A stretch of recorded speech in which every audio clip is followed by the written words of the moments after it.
ஆலப்பி அப்படின்னாலே போட் ஹவுஸ்ன்னு நிறைய பேர் நினச்சிக்கிறாங்க. ஆனால் அதை விட ஆலப்பியில் அற்புதமான விஷயங்கள் நிறைய இருக்குங்க. அப்படி ஒரு அற்புதமான ரிசார்ட், அங்கே நாங்கள் தங்கின அனுபவத்தை தான் நான் உங்களோட ஷேர் பண்ண போகிறேன். இந்த வீடியோவோட சென்டர் பகுதியில் தான் நான் அந்த ரிசார்ட்டோட ஃபோட்டோஸ் எல்லாம் டீட்டெயில்டாக காமிச்சிருப்பேன். அதனால் கண்டிப்பாக ஃபில்லாக பாருங்கள், உங்களுக்கு நிச்சயமாக ஒரு ஐடியா கிடைக்கும். அதாவது எனக்கு என்னவோ தெரியலங்க, அந்த அசையாமல் இருக்கிற ஆறை விட அப்படியே அசைஞ்சு அந்த கடலோட அலை, அந்த காலுக்கடியில் இருக்க அந்த சாஃப்டான மண், இதெல்லாம் எக்ஸ்பீரியன்ஸ் பண்ணுறது எனக்கு ரொம்ப பிடிக்கும். கடல் அப்படின்னாலே எல்லாருக்கும் ஒரு ஃபேசினேஷன் தான். நம்ம எவ்வளோ ஸ்ட்ரெஸ்ஸில் இருந்தாலும் அந்த அலையை பார்த்தாலே மனசு லேசாகிறத நம்ம உணர முடியும். இங்கே நாங்கள் கண்டுபிடிச்ச ஒரு ஹிடன் ஜெம் தாங்க ஆலப்பி பீச் ரிசார்ட். இந்த ரிசார்ட்டும் ஒரு பழைய பிரிட்டிஷ் பங்களா தான். அப்படியே கிட்டத்தட்ட ஒரு 2 மாடி பில்டிங், 2 ஸ்டோரி பில்டிங்காக இருக்கும். பயங்கர அழகாக இருக்குங்க. இது ஒரு ஹிடன் ஜெம் மாதிரி. ஏன்னா எனக்கு தெரியும் ஆலப்பியில் நிறைய பீச் ரிசார்ட்ஸ் இருக்குது. அது எல்லாமே ரொம்ப ரொம்ப காஸ்ட்லி. இப்போது நிறைய பீச் ரிசார்ட் போகிறப்ப நம்ம ஒரு விஷயத்தில் ஏமாந்துருவோம். என்னென்னா சீவியூ பீச், அதாவது நீங்கள் வந்து ரூம்லேருந்தே கடலை பார்க்கலாம் அப்படி இப்படின்னு சொல்லியிருப்பாங்க.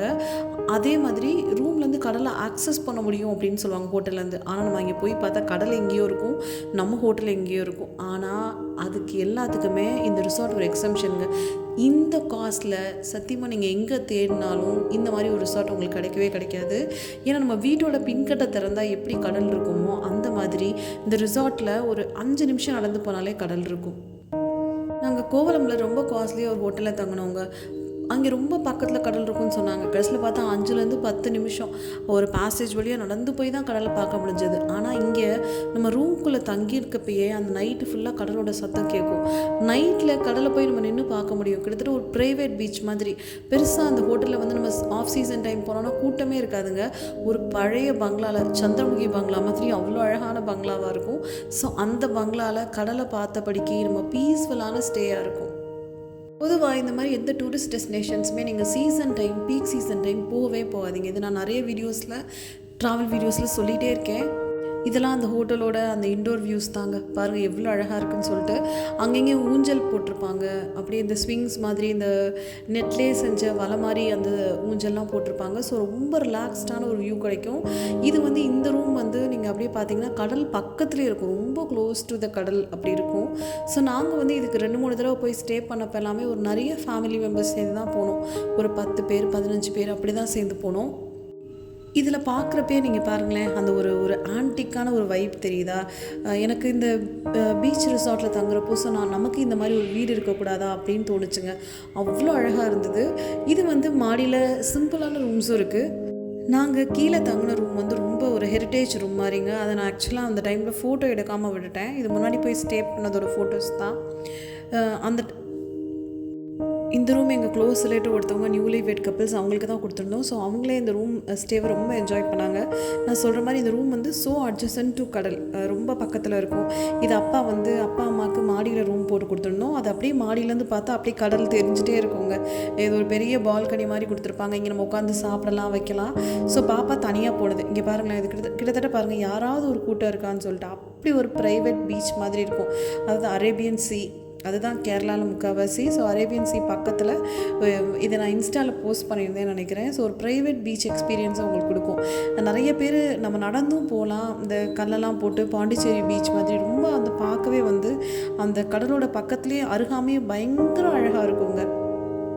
இந்த கடல்லையுமே அந்த ஈவினிங்கில் வந்து அந்த சன்செட் வியூ, அதாவது அந்த சூரியன் மறையிற வியூ, இதெல்லாம் ரொம்ப ஃபேமஸ். அதனால் ஈவினிங் டைமில் கொஞ்சம் கூட்டம் இருக்கும். கொஞ்சம் தள்ளி போனால் நமக்கு கூட்டம் இருக்கும். ஏன்னா அது வந்து பப்ளிக் பீச் வந்துடும். ஆனால் நம்ம ஹோட்டல்லேருந்து பின்பக்கம் போனால் யாருமே இருக்க மாட்டாங்க. ஸோ நீங்கள் அவ்வளோ ஃப்ரீயாக குளிக்கலாம், என்ஜாய் பண்ணலாம். ஒரு ப்ரைவேட் பீச் மாதிரி என்ஜாய் பண்ணலாம். 2 விஷயங்க. ஃபஸ்ட்டு திங் வந்து என்னென்னா, நாங்கள் போனப்போ வந்து ஒரு 3.54 அந்த ரேட்டில் வந்து ஸ்டே பண்ணோம் ஒரு ரூமில். ஆனால் ஆலப்பி பொறுத்த மட்டும் இல்லை, எந்த டூரிஸ்ட் டெஸ்டினேஷன் பொறுத்த மட்டும் இதுதான் ரேட் அப்படின்னு நம்ம ஃபிக்ஸ் பண்ணவே முடியாது. ஏன்னா டாரிஃப் வந்து சீசன் பொறுத்து மாறும். நாங்கள் ஒரு 10 பேர் தங்கினதுக்கு எங்களுக்கு 10,000 to 12,000 அந்த மாதிரி வந்துச்சு. அதே மாதிரி இன்னொரு விஷயம் என்னென்னா, அரேபியன் சீயே பொதுவாக ரஃப் சீயாக இருந்ததுங்க. அந்த சீயே வந்து பயங்கர ரஃப்பாக இருந்தது. சில நேரங்களில் வந்து இந்த கடலில் போய் நிறைய பேர் சில ஜிமிஜிக்ஸ் பண்ணுவாங்க. என்னென்னா அப்படியே முன்னாடி பின்பக்கம், பொதுவாக கடலில் வந்து நம்ம பின்பக்கம் திரும்பி நிற்கவே கூடாதுங்க. அதாவது கடலோட நம்ம பேக் வந்து கடலை ஃபேஸ் பண்ணி இருக்கக்கூடாது. அது வந்து கடலோட புல் வந்து வேகமாக இழுத்துரும். ஏன்னா இது நாங்கள் வந்து ஃபோர்ட் கொச்சின் பீச்லேயோ இல்லை கோவளம் பீச்லேயோ இதை ஃபேஸ் பண்ணோன்னு நினைக்கிறேன். ரொம்ப டேஞ்சரஸாக இருந்தது.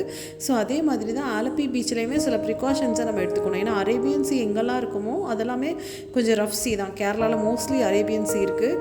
அதே மாதிரி இந்த ஹோட்டலில் பார்த்திங்கன்னா இந்த ஹோட்டலோட நைட் வியூ பாருங்களேன், உங்களுக்கு காமிச்சிருப்பேன். எவ்வளோ அழகாக, எவ்வளோ காமிங்காக, எவ்வளோ சூதிங்காக இருக்குதுன்னு பாருங்க.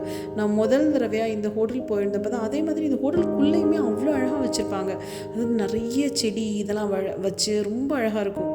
போனப்போ ஆர்டர் ப்ளஸ்ஸாக மழை வேறு பெஞ்சிட்டு இருந்தது. இந்த ஹோட்டல் ஓனருமே இங்கேயே ஸ்டே பண்ணி தான் இருப்பார். ரொம்ப ரொம்ப நல்ல மனுஷன் அவர். ஸோ அதனால் ஒரு ஃபேமிலியாக போகிறப்ப எங்களுக்கு அவரே வந்து ஒரு பெரிய குடும்பஸ்தான் தான். ஸோ ரொம்ப சேஃப்டியாக இருந்தது. ஆனால் அந்த ஹோட்டலில் வந்து அதே மாதிரி ஃபுட்டு வந்து இண்டோர் ரெஸ்டாரண்ட் இல்லை, வெளியேருந்து நமக்கு வந்து ஆர்டர் பண்ணால் நமக்கு ஃபுட்டு வந்துடும். ஒருத்தர் வந்து ஆர்டர் எடுத்து ஃபுட்டு கொண்டு வந்துடுவாங்க. ஸோ ஃபுட்டு பிரச்சனையாகவே இல்லை. ஆனால் இதில் ஒரு சின்ன கான்ஸ் என்னென்னா, இவ்வளோ அழகு, அப்படியே கொட்டி கிடக்கிற அழகு, மயக்கிற அழகுன்னு சொல்லலாம் இந்த ஹோட்டலை. இவ்வளோ பக்கத்தில் பீச் ஆக்சஸ் எல்லாமே இருந்தாலும் கொஞ்சம் அந்த செக்யூரிட்டி வந்து ஸ்ட்ரென்தன் பண்ணலாம் அப்படின்னு சொல்லி தோணுது. ஏன்னா ஹோட்டல் ஓனர் வந்து ஹோட்டல்லே தான் ஸ்டே பண்ணியிருக்காரு. பட் இன்னும் கொஞ்சம் செக்யூரிட்டி இருக்கலாம். ஏன்னா ப்ரைவேட் பீச்சாக இருக்குது. ஸோ இன்னும் கொஞ்சம் பாதுகாப்பாக இருக்கலாமோ அப்படின்னு சொல்லிட்டு தோணுச்சு.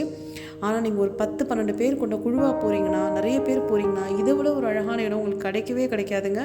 ஒரு லைஃப் டைம் எக்ஸ்பீரியன்ஸாக நிச்சயமாக ஆலப்பி பீச் ரிசார்ட் இருக்கும். ஸோ தேங்க்ஸ் ஃபார் வாட்சிங். நம்ம வீடியோஸை தொடர்ந்து பாருங்கள்.